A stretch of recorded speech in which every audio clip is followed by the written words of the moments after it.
और कुछ है? किसी को सवाल पूछना है हमारे साथ? प्रसून जी। राज ठाकरे जी, आपको महाराष्ट्र के लोग समझ नहीं पाए या आप समझा नहीं पाए? मालूम नहीं।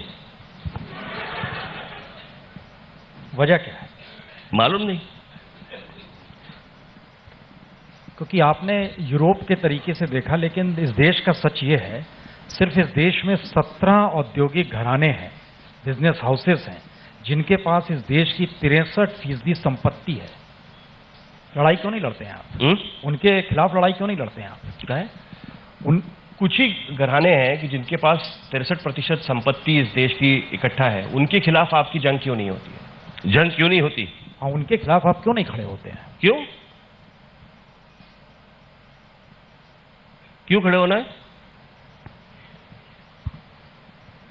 मैं समझा नहीं। मैंने आपकी जो सोच है उससे हाँ? ये लगता है कि आप चाहते हैं कि इस देश में मुझे लगता है कि ये जो लोग हैं इनकी पूरे देश भर में ये फैले हुए हैं। नहीं नहीं, यहाँ नहीं, सिर्फ महाराष्ट्र और गुजरात में। हाँ, ये सारे लोग यहीं रहते हैं। नहीं, मुझे देखिए, मैं आपकी भावना समझ सकता हूं कि अभी तक उत्तर प्रदेश और बिहार में क्यों नहीं आया। तो मैं कह रहा हूं कि वहां पे डेवलपमेंट करो। ये मुझे सवाल पूछने के बजाय आप कभी दिल्ली में रहते हो, आप नरेंद्र मोदी जी को पूछो। मोदी जी फेल हैं या पास हैं? नहीं, अभी तक कुछ पता नहीं चला।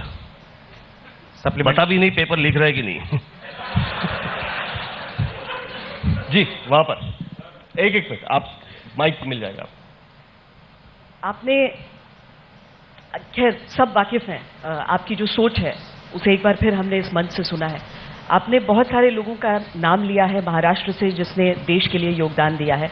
मैं जानना चाहती हूँ किस तरह के दूसरे प्रदेशों के लोगों पर आपको ऐतराज है, क्योंकि पूरा देश भी महाराष्ट्र के लिए रोता है जब यहाँ पर कुछ होता है। जब 26/11 का हमला हुआ था तब किसी ने नहीं देखा था कि जो सैनिक यहाँ पर लड़ रहे थे वो किस प्रदेश के आ रहे थे। जी, तो आपको ऐतराज किन लोगों पर है यहाँ? मेरा कहाँ ऐतराज है? मैं थोड़ी अपने जो सैनिक हैं उनके ऊपर ऐतराज लूंगा। जो नौकरी के लिए आता है उस पर ऐतराज। बात सिर्फ नौकरी की नहीं है, उसके बाद कॉन्स्टिट्यूंसी जो क्रिएट करते हैं और जिसके ऊपर ये राजनीति करना चाहते हैं उसके ऊपर मेरा आक्षेप है, और वो रहेगा, बिल्कुल रहेगा। मैंने जब भी कभी बात की है देश तोड़ने की बात कभी नहीं की है। मेरे अगर भाषण मेरे पास है, सारे के सारे मेरे भाषण है, एक बार अगर आप देख लेंगे, समझ लेंगे, उसके बाद पता चलेगा आपको मैं क्या कह रहा हूं, मैं क्या बोल रहा हूं।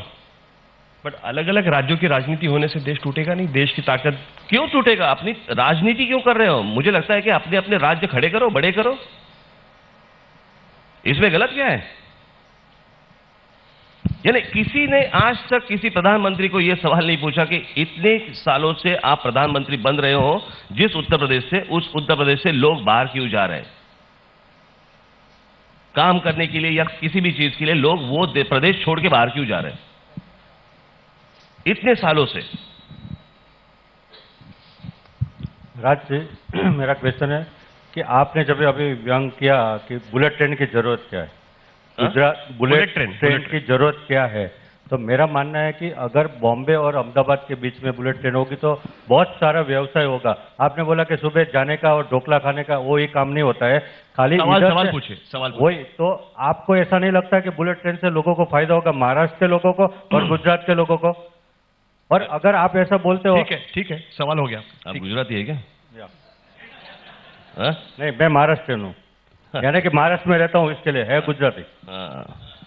आ गए लाइन पे। आपने बताया कि महाराष्ट्र में रहते हो, महाराष्ट्र। बैठिए आप। ठीक है। बात ऐसी है कि पहले ये तो इस शहर का नाम है मुंबई, आप बोल रहे महाराष्ट्रन है, उसके बाद भी बॉम्बे बोल रहे हैं। आप ही के लैंग्वेज में जो पेपर आता है, न्यूज़पेपर, वो भी मुंबई समाचार है। जी बैठिए। जी ठीक। बात यह है कि ट्रेन तो रोज है ही। बुलेट ट्रेन किस लिए होती है कि आपको कम समय में ज्यादा जो यानी कि क्या म्हणतो पटेला, जल्दी पहुंचना है आपको, बहुत दूर जो जल्दी पहुंचना है, उसके लिए बुलेट ट्रेन होती है। यहां से अहमदाबाद क्या होता है, निकली और पहुंच गए। हाँ सोच जी। मेरा नाम डॉक्टर आशीष तिवारी है जी। राज साहब से मेरा सवाल है कि पाकिस्तान के साथ क्रिकेट और ये फिल्म के संबंधों को लेकर बहुत चर्चा होती है। कई बार प्रदर्शन होते हैं, लेकिन आपकी पार्टी का व्यू इसके बारे में क्या है? हमें उनके साथ संबंध रखने चाहिए या खत्म करने चाहिए?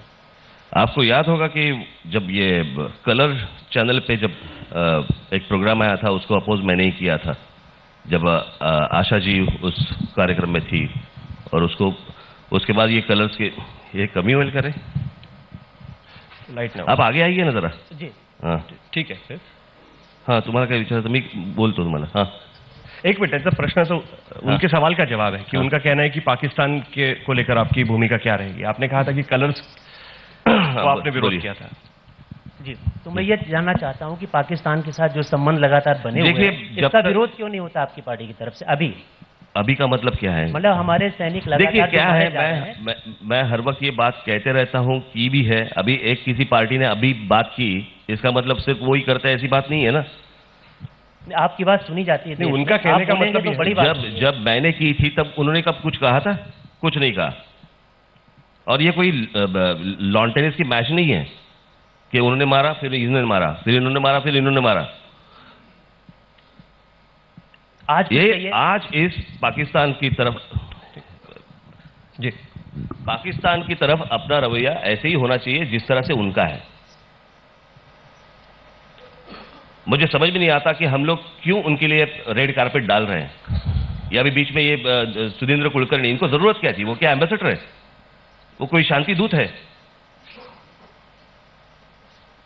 कि उन्होंने वो कोई वहां का मिनिस्टर यहाँ पे आके वो उन्होंने कुछ किताब का विमोचन किया था? कोई जरूरत नहीं थी इन सारी चीजों की। बट गुलाम अली को भी आपका आक्षेप रहेगा? नहीं, बात ऐसी है कि हमारे आप खुद खुद देखिए, कला बात और गुलाम अली को, देखिए विरोध गुलाम अली को नहीं होता ना, बात कलाकारों की नहीं होती। लेकिन हमारे कलाकारों की भी इज्जत वहां पे होती है क्या? नहीं होती। और हमारे कलाकारों की वहां पे इज्जत नहीं होती और उनके कलाकारों की हम लोग इज्जत दे दे, कोई जरूरत नहीं इन सारी चीजों की। वहां पे बहुत सारे लोग ऐसे हैं कि जिनको, जो हिंदुस्तान के ऊपर जीते हैं, पैसे कमाते हैं हिंदुस्तान में आके, वहां पे उनको कोई नहीं पूछता। जैसे अपने हिंदी फिल्म इंडस्ट्री में ऐसे बहुत सारे लोग जो है यहाँ पे अपने ही लोग उनको बुलाते हैं।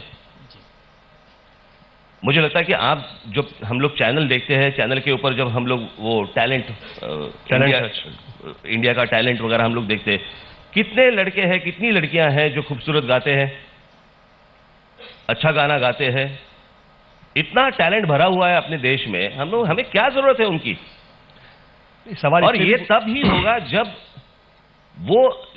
जब हमारे कलाकारों का अगर सम्मान करेंगे, तभी ये सारी चीजें होगी। राज, सवाल इसलिए भी पूछा जाता है कि ऐसा लगता है कि राजनीतिक फायदे के लिए ये विरोध किया जाता है कि अभी चुनाव है तो विरोध करो, नाम उसके लिए अभी जैसे मैंने कलर चैनल का विरोध जब किया था, तब कोई इलेक्शंस नहीं थे। और मुझे लगता है कि हर वक्त ये हम लोग इलेक्शन इलेक्शन इलेक्शन, इस दुनिया में, इस देश में दूसरा धंधा क्या है? अभी ये कल्याण डोमिल चल रहा है, कल बिहार, वापस कोई छोटी मोटी सब इलेक्शन शुरू होती रहेंगी, पंचायत, फिर जिला परिषद और बाकी सारी चीजें। ये तो चलता ही रहता है अपने देश में, दूसरा कोई है ही नहीं। हमारे पास समय की कमी है, इसलिए हम और ज्यादा सवाल आपके पास नहीं, मेरे पास, मुझे कल्याण आपको डोमिल भी जाना है। आपको जाना है, मुझे पता है, आपको इसलिए- यहीं पर रहना है। नहीं, लेकिन हम और भी सवाल पूछ सकते हैं अगर हम हमको समय अरे नहीं नहीं, मुझे जाना है। चलिए, मुझे आज शाम को मेरी पब्लिक मीटिंग है। हाँ बोलिए। मेरा नाम कृष्णराज राव है। हाँ सॉरी, कृष्णराज राव। हाँ। रहता हूँ कर्नाटक, यानी कर्नाटक का रहने वाला हूँ, लेकिन मुंबई, आई एम मुंबई का। आपके टाइप का जो अग्रेशन है, मेरा मानना है कि उसकी ज़रूरत है और कुछ फील्ड्स में उसकी ज़रूरत है। इकोनॉमिक ऑफेंसेस जो मुंबई में होते हैं, जी बिजनेसमैन जो हर प्रांत से आते हैं, जैसे आप कह रहे हो, इंक्लूडिंग महाराष्ट्र, और यहाँ के लोगों को इतना उनसे पीड़ा हो रही है। आप स्पेसिफिकली रीडेवलपमेंट में एक तरह का लैंड ग्रैब हो रहा है। सवाल यह है सर, आप इस चीज को क्यों नहीं अग्रेसिवली लेते हो इकोनॉमिकली, कि करप्शन रोका जाए, इन लोगों का इकोनॉमिक ऑफेंस रोका जाए, बिल्डर्स का जो देखिए, मैं रैम्पेंट। आपको बताता हूँ मैं कि अभी जैसे ये कमी जैसी होते करे, वो सवाल के समय उनका लाइट कम कर रहे हैं। जी बोलिए। अच्छा, अभी जैसे नासिक में अभी हम लोगों ने एक नासिक म्युनिसिपल कॉरपोरेशन का एक ऐप निकाला है, ओके, जो आप डाउनलोड करना ही पड़ेगा। उसमें हम लोगों ने जितनी सुविधाएं दी हैं, जैसे अभी हम लोग ला रहे हैं कि अगर बिल्डिंग प्रपोजल है आपका, तो उस बिल्डिंग प्रपोजल को आपके मेल के थ्रू आप भेज सकते हैं कॉरपोरेशन में। आपको कॉरपोरेशन में किसी को नहीं मिलना है, ना वो जो कमिश्नर है उसको, ना मेयर को, ना किसी अधिकारी को नहीं मिलना है। वो जाएगा, अगर ठीक से होगा तो आपके घर में परमिशन आ जाएगी। मुझे लगता है कि अगर ये मैं नासिक में शुरू कर सकता हूं तो ये देश में क्यों नहीं हो सकता, हर एक कॉरपोरेशन में क्यों नहीं हो सकता। वहां पे किसी भी कोई भी टैक्स अगर आपको भरना है, यानी हमारी सत्ता आने के पहले तो नासिक में ऐसी स्थिति थी कि कॉरपोरेशन के पैसे भरने के लिए पैसे देने पड़ते थे। अभी ये सारी चीजें ऐप पे आई है, तो आपको वहीं से आपको पूरा पेमेंट करना है, आपको कॉरपोरेशन में जाना नहीं है। सर, सहकारी विभाग में भी बहुत करप्शन है जी। अभी और हाउसिंग सेक्टर में एक बार आप ऐसे इकोनॉमिक मुद्दों को उठाइए। एक बार मेरे हाथ में ये राज्य दे दो। सर, आपके हाथ में टोल, जी, आपने जैसे टोल पर हाथ रख दिया तो वो आपका मुद्दा हो गया। उसी तरह कॉर्पोरेशन सेक्टर का जो करप्शन है उस पर एक बार आप हाथ रख के देखिए कितने लोग आपके साथ हैं। जी ठीक है। Thank you.